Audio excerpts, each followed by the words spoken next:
My name is Nina, and until the new people moved in across the street, our days on the quiet block felt steady in the way that matters when you have a 6-year-old. Ryan worked long hours at the insurance office downtown. I kept the house and handled most of Mia's school stuff, and then the three of us ate dinner together more nights than not.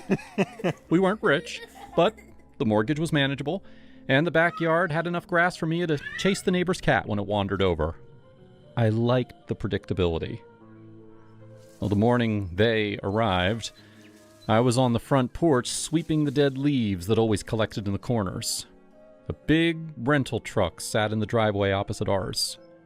2 people stood inside the empty living room watching the movers carry in a couch and a dining table. I raised a hand and smiled. The polite wave you give when someone's about to be part of your daily view. Neither of them smiled back. The woman leaned toward the man's ear, said something that I couldn't hear, and then both of them laughed. Not a chuckle, a full, open-mouthed laugh that made my face go hot. I dropped my eyes down to the broom and I kept sweeping until the truck doors slammed and they disappeared deeper into the house. A few days later, I was standing on the end of the driveway with Mia, waiting for the school bus. The woman was on her own porch, wiping down the railing with a rag. She wore a crimson pajama set, button front top, the exact same one that I had been wearing the morning they moved in. Her hair was pulled up the same loose way that I had worn mine that day, a few strands falling against her neck. She looked straight up at me, gave a small, closed-lipped smile, and just kept staring while she worked. I lifted my hand. "Morning. Hope the move went okay." She didn't answer. She just kept that same small smile and the stare. Mia tugged my sleeve. "Mommy, why isn't she waving back?" I told her the lady was probably tired from unpacking, and then changed the subject to what she wanted for lunch. I tried to put it out of my mind. New people are allowed to be awkward.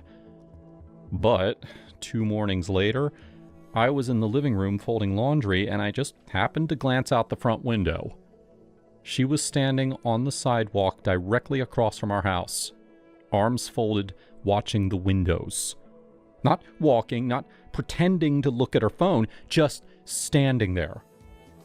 I stepped sideways so that the curtain blocked me, and I finished folding the towels with my back to the glass. The night it got worse, we were all on the couch watching one of Mia's cartoons. Mia was giggling at something on the screen, and I laughed with her. And then the feeling hit.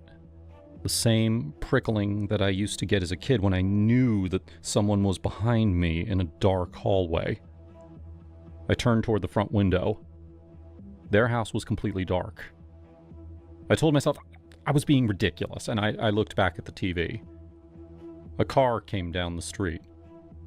For 1 second, the light caught them both standing there, side by side, faces blank, eyes fixed on our couch. "Ryan, they're right there. Look," I pointed. He leaned forward, squinted.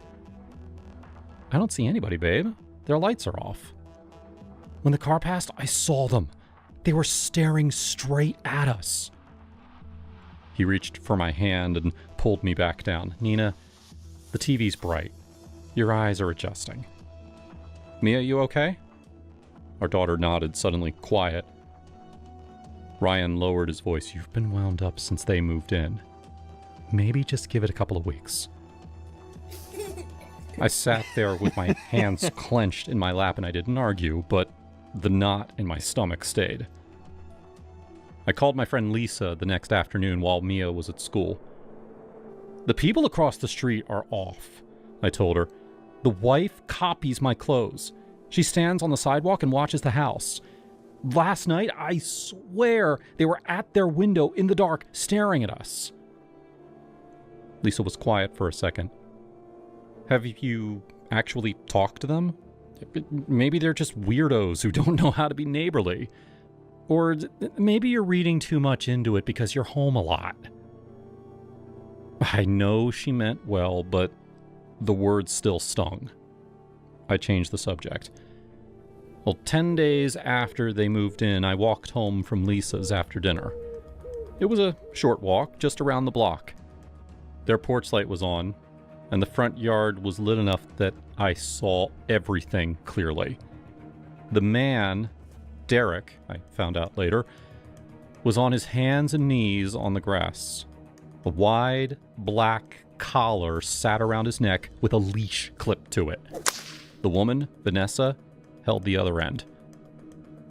"Crawl," she said, voice carrying in the quiet. He dropped forward and crawled to a metal bowl sitting on the grass, lowered his face into it, and started eating. She bent down and stroked his hair. "Good boy." I stopped walking. My keys were in my hand and I couldn't remember how to use them. Vanessa turned her head slowly and looked straight at me. The smile that spread across her face was slow and wide and nothing like the small one that she had given at the bus stop. Derek looked up too, mouth still shiny from the bowl, and grinned the same way. And then both of them started laughing. Loud, wild, almost howling laughter that bounced off the houses. I ran the last stretch to my door, dropped the keys once, got inside, and threw the deadbolt. I stood with my back against the door until my legs stopped shaking. I didn't tell Ryan that night. I lay awake wondering if I had actually seen it or if something in my head had finally snapped. A few nights later, Ryan and I were in the kitchen after Mia was asleep. I was wiping down the counters. He was loading up the dishwasher. A scream came from across the street, high and sharp, and then cut off fast. Ryan straightened up. That didn't sound like a TV. He was already moving towards the front door, and I grabbed his wrist. "Ryan, don't. Just call the police if you're worried. Please." He shook his head. "No, if somebody's hurt, I am not going to stand here and do nothing."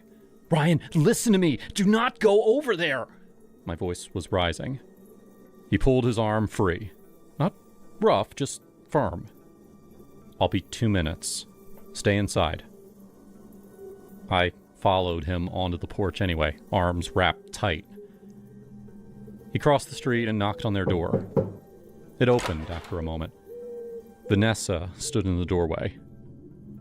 She smiled at Ryan like they were old friends.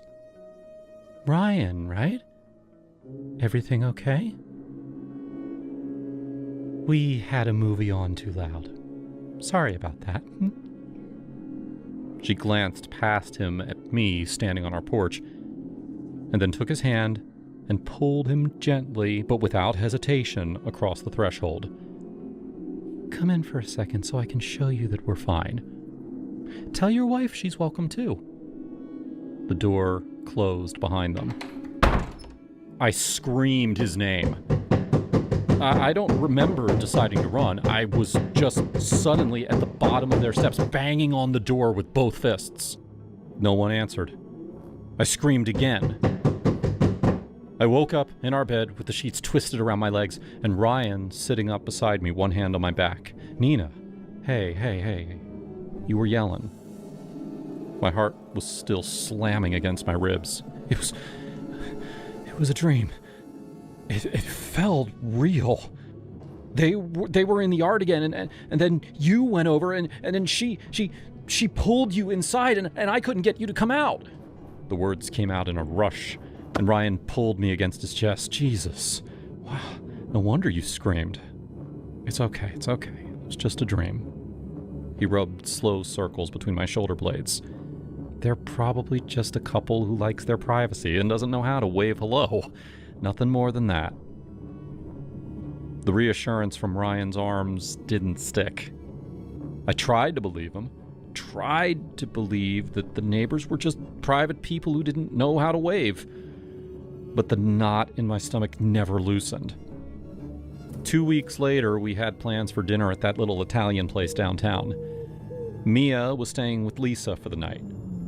We were halfway there, Ryan humming along to the radio, when I glanced at the rearview mirror and I saw their dark sedan 3 cars back. I kept driving, told myself it was nothing. And then the sedan changed lanes when I did. Slowed when I slowed. My hands went slick on the wheel. "Ryan, they're behind us." He looked over his shoulder. The sedan's headlights flared as it pulled out and passed us without slowing. Derek's profile was clear for a second, and Vanessa sat beside him, staring straight ahead. "See?" Ryan said, settling back. "Just go in the same direction." "You're wound too tight, babe." I didn't answer. My heart was still hammering. On the way home, the argument started the second that we pulled out of the restaurant parking lot. "What's wrong with you tonight?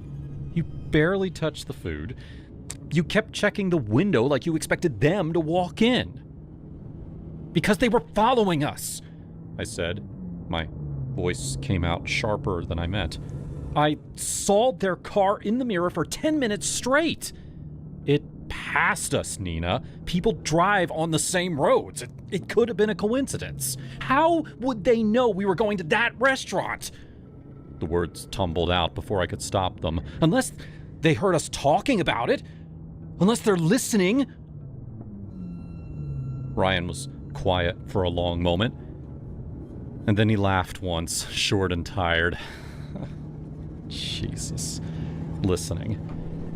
"You think they bugged our house? Put a microphone in the living room while we were at work?" I don't know. I don't know how they know the things they know. I don't know why she copies my clothes or why they stand in the dark staring at us or why she had Derek on a leash in their front yard like a dog. I don't know any of it, Ryan. And you keep telling me that I'm imagining things when I know what I saw." He pulled into our driveway and he killed the engine. For a second, neither of us moved. "You're scaring Mia," he said finally. "You're scaring me.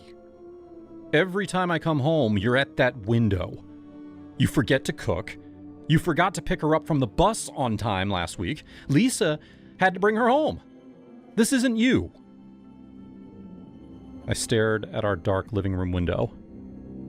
Across the street, their porch light was on, but I couldn't see anyone moving behind the glass. "I'm not crazy," I whispered. "I didn't say you were crazy. I said you're obsessed. And it's getting worse." That night I lay awake listening to the house settle. Every creak sounded like footsteps on their porch.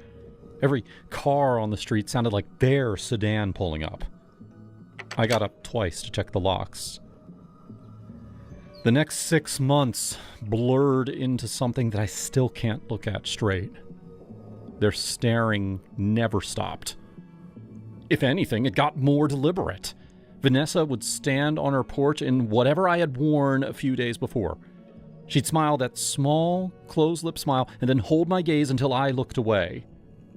Derek started joining her sometimes, both of them side by side, faces blank, until one of them would laugh and then they'd go back inside. I started keeping watch. I told myself it was just being careful.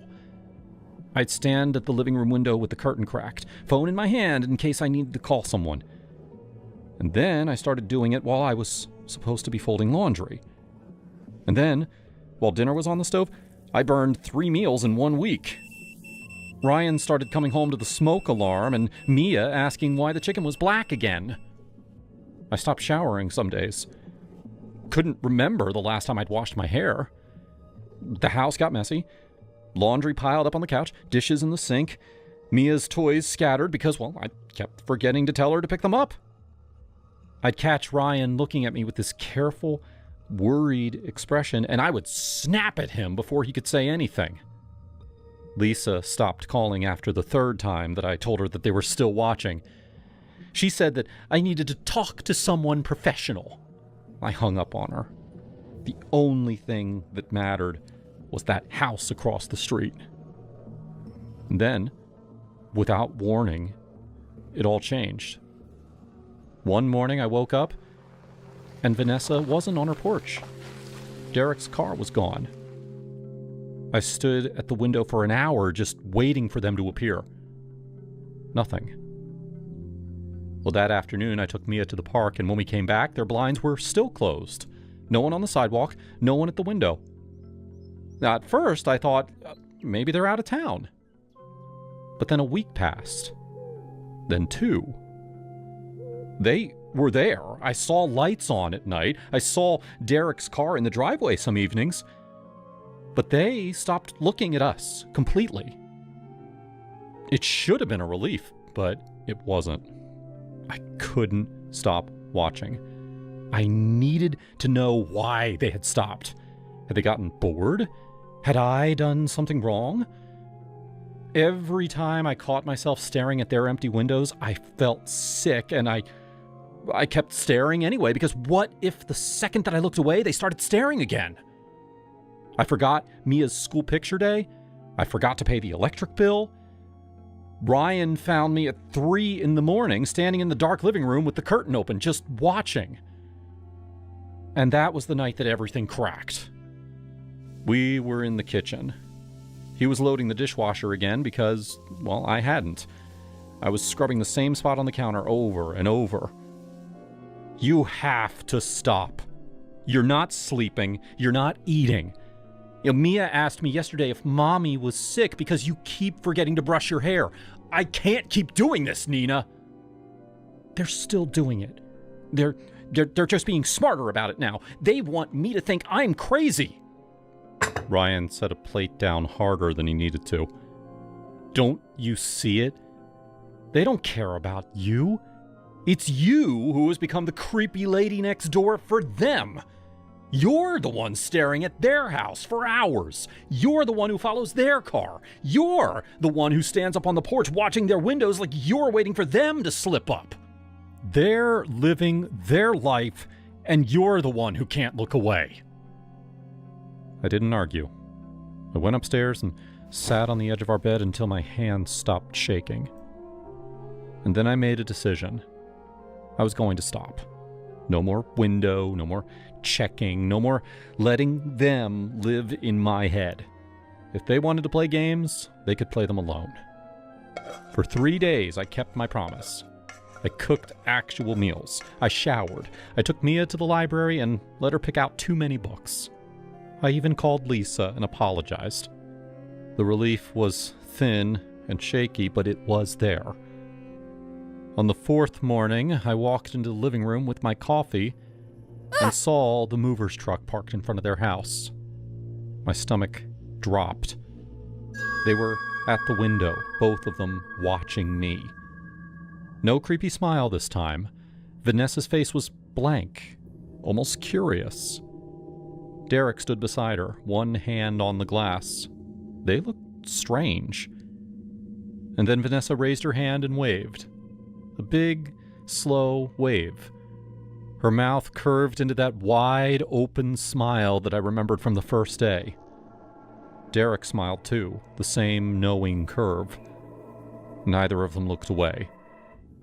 I didn't wave back. I stood there with my coffee going cold in my hands and stared until they stepped away from the glass.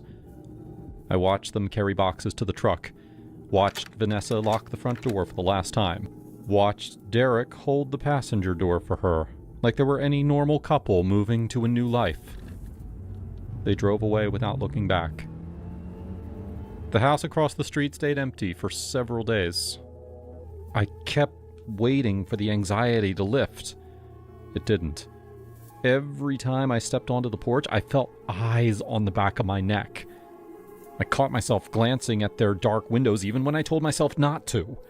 The feeling that I was being watched had burrowed in too deep to dig out with one decision. Well, a week later, I was sweeping dead leaves off of the porch again when another mover's truck pulled up across the street. New people. A young couple from the look of the boxes. I told myself it didn't matter. New neighbors, normal people. I kept sweeping. And then I looked up. A woman stood at their front window unpacking something from a box. When she noticed me, she smiled. friendly, a little tired, and raised her hand in a small wave. I stopped sweeping. She kept waving, her smile faltering a little when I didn't respond. She said something over her shoulder, probably to her husband, and then looked back at me and waved again, bigger this time, like she was trying to be neighborly. I stared at her. I couldn't make myself look away. My fingers tightened around the broom handle until the wood bit into my palm.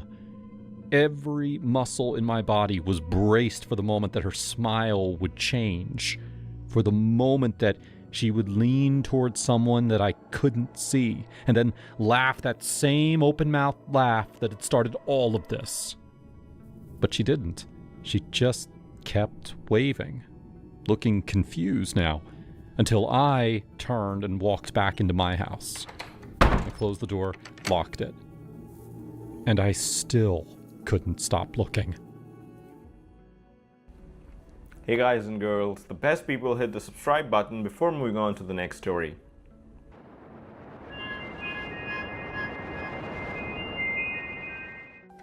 I lived in a quiet suburban neighborhood just outside Columbus, in a 2-story house with a wide backyard that backed up onto a line of tall hedges.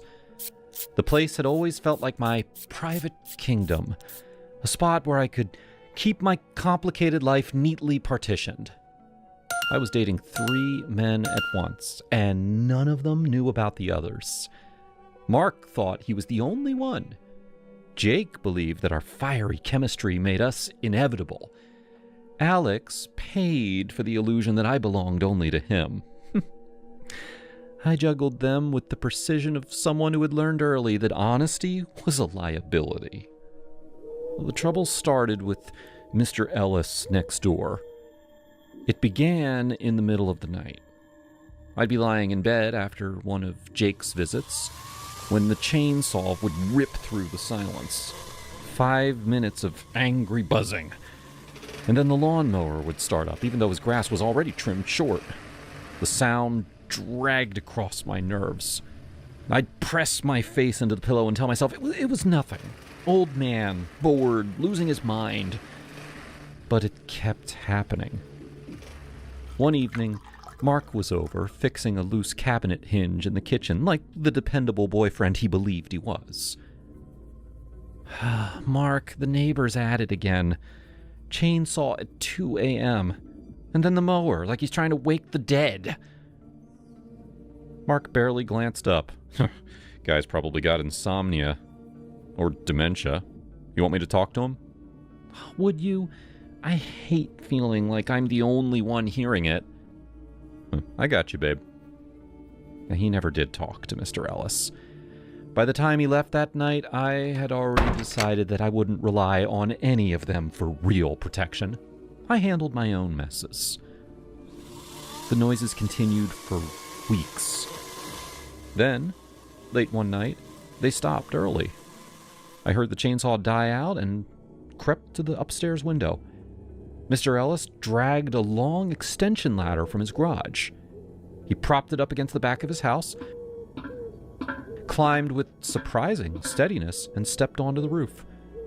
I expected him to tinker with something.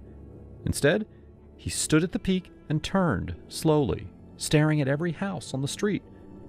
When his gaze reached mine, he froze, just stood there, hands at his sides, eyes fixed on my window.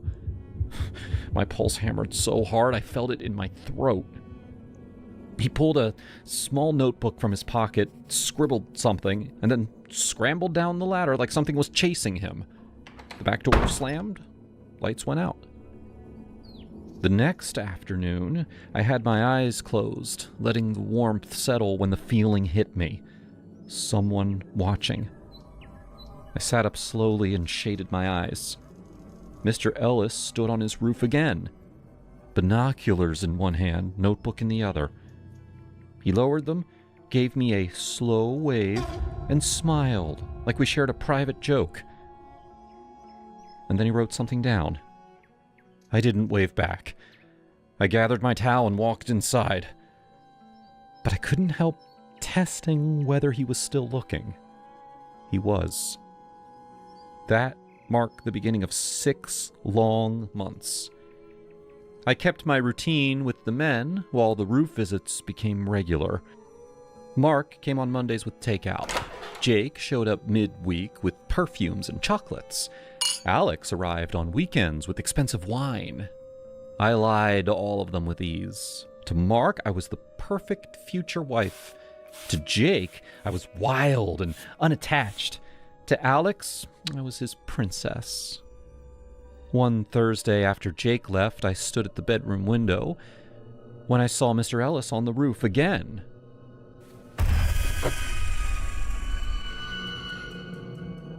His head tilted. He rode furiously. I laughed under my breath and I closed the blinds. The carvings started appearing on my welcome mat. First, a crude wooden woman with long hair like mine. Then, one of her posing confidently. I kept the second one on my nightstand. When Alex noticed it during one of his visits, he raised an eyebrow. "What's this?" "Oh, neighbor left it." "Sweet, isn't it?" "Someone's got a crush." "As long as he knows you're my princess." I smiled and said nothing. A few weeks later, I woke up one night to scratching sounds against the siding near my bedroom. Heart pounding, I grabbed the bat that I kept under the bed and looked out. Mr. Ellis stood in the narrow gap between our houses. When he saw me, he pressed one finger to his lips and then backed away into the dark. I told Jake about it the next evening. He was right outside my window. "Want me to beat his ass?" "Maybe. Or maybe I like knowing he's watching." "The hell, Petra?" Afterward, he looked at me differently, like he'd glimpsed something that he wasn't sure he liked. Good. I needed them off balance. The confrontations with Mr. Ellis happened only once. I caught him in his front yard raking leaves that didn't need raking, and I marched over. "Why are you watching me?" I demanded. "I see things, Petra." "You don't know me." "I know enough. Mark on Mondays with Japanese takeouts. Jake when you want expensive perfumes and chocolates. Alex when you want the fancy dinners and the credit card. I write it all down. Dates, times, license plates. Figured someone should keep records of what you're doing to them." My stomach dropped, but I kept my face calm. "And what do you get out of it, Mr. Ellis?" "Are you now scared enough?" The psychological pressure built up. I started jumping at small sounds. My lies to the men grew sharper, more elaborate. When Mark asked why I seemed distant, I told him work stress. When Alex pressed about commitment, I whispered that I was falling for him. One morning, I looked out my front window and I saw a U-Haul in Mr. Ellis's driveway. He was loading boxes with surprising energy. I stepped onto the porch, arms crossed tight. He paused, turned, and stared at my house for a long moment. And then he pulled out his notebook, wrote something, tore the page free, folded it, and slipped it under his windshield wiper. He climbed into the truck and drove off without even looking back. The neighborhood breathed easier.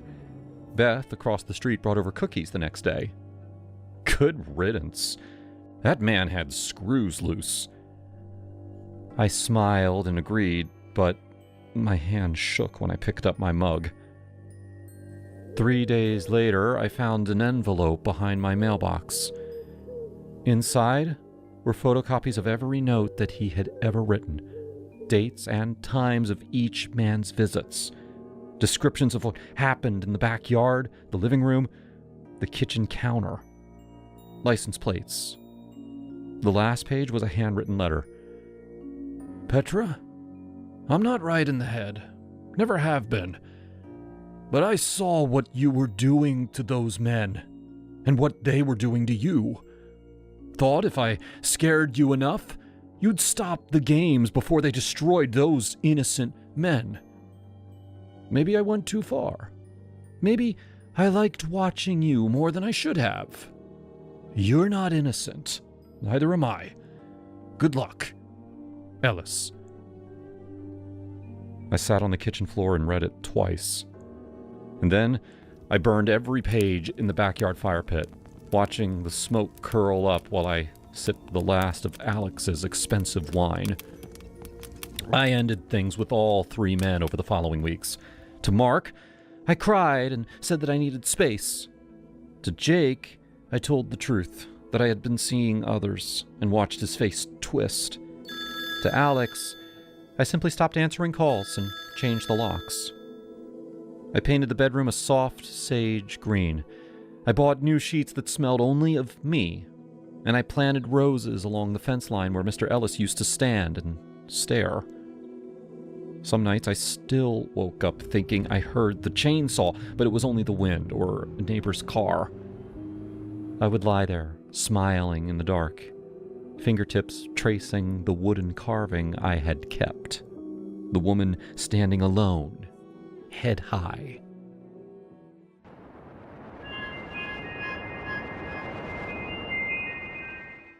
My Aunt Lori is kind of a train wreck. As a kid, I always saw her as the fun aunt who traveled the world.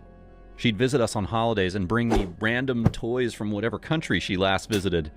She seemed like the coolest adult alive. As I got older, though, I realized that Lori really didn't have her life together. She had a different job every time I saw her. Her relationships never lasted longer than a couple of weeks. She spent way more than she had in her bank account, and she seemed to have no plans for her future. I still loved her, but now that I was officially an adult, I could see that Aunt Lori was a mess. Last summer, my boyfriend of 2 years broke up with me. It came as a complete shock. My friends and family all tried to cheer me up, but nothing worked. I was in a deep depression. Then, Lori came over with 2 plane tickets in her hand. You're coming with me to Egypt. Now, at first I thought I heard her wrong, but nope, she was serious. She bought us both round-trip tickets to Egypt before she mentioned anything to me. She said it would be the best way to get out of my post-breakup funk. She also said the tickets were non-refundable. So, that weekend, Lori and I were on a plane headed toward Cairo. It was kind of exciting. I stopped thinking about my asshole boyfriend completely. I didn't have time to really prepare myself for Egypt, but that was part of the fun. Unfortunately, when we got there, I learned that Lori hadn't prepared for anything either. We didn't know where to exchange money, we didn't have the hotel address, or a cab to take us there, or appropriate clothes. It was a nightmare, but Lori didn't seem bothered. I assumed that all her trips were this hectic and poorly planned. After a nightmare of a taxi ride where we paid 10 times what we should have, we checked into our hotel.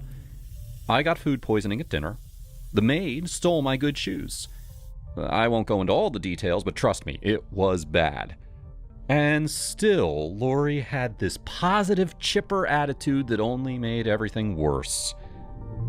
After I recovered from the food poisoning, we hired a guide to take us to see the pyramids. We drove past the big ones, only managing to take blurry photos from a distance, but the guide kept saying that he was taking us to another pyramid, a better one, he claimed. The way this vacation was going, I assumed that he was going to take us into the middle of the desert and steal all of our money. But somehow, we arrived at a pretty awesome pyramid where we could actually walk around the edges and take photos outside the 2 entrances. It was by far the coolest place I'd ever visited. Lori seemed just as excited. The guide told us what areas were off limits, but of course Lori went wherever she wanted. I didn't want to get separated, so I followed her. We walked through the smaller entrance, and everything got very dark after only a few steps. I think we should turn back. Oh, come on! This is a once-in-a-lifetime... It was like my aunt disappeared. 1 minute she was right in front of me, and the next, she was gone. And then I heard a whimper just below my feet. I used the flashlight on my phone and saw that the floor had crumbled under Lori's weight. She fell into a narrow hole, and now she was stuck between stone blocks. She didn't look injured, but she couldn't move. "Get help, please!" I ran out of the pyramid, waving frantically at our guide. He took one look at me, immediately knew that we had wandered into an area that was off limits, and jumped into his van. He drove off without saying anything, probably because he didn't want to get in trouble for bringing us here. Well, no one else was nearby. Clearly, we weren't supposed to be at this pyramid. I had my phone, but I didn't know Egypt's equivalent of 911. By the way, it's 112 if you're ever there, but I didn't learn that until much later.